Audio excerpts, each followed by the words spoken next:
لسه واقف بتراقب حركاتها، بتعلمها تطير مع انك حابس جوه اللوحه الفوق. الخوف من نسمه جديده تحمل على جناحاتها وتكسرها، سيبها ترفرف، عايزه تطير في براح الكون لاجل تكون شمس نهارك.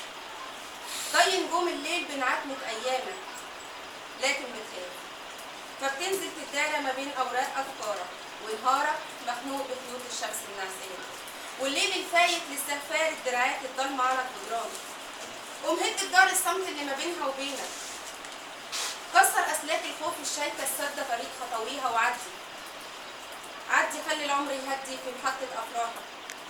من حقك تتنفس لاجل ما هي كمان تتنفس وتعيش ملكك، وخلي في علمك ان طريقها اللي انت رسمته ورسمت حدود خطواتك فيه لسه ممتد معاك، وهتفضل برضه جريء. فغير كل خطوط ومعالم سكتها وارسمها زي ما كانت من الاول.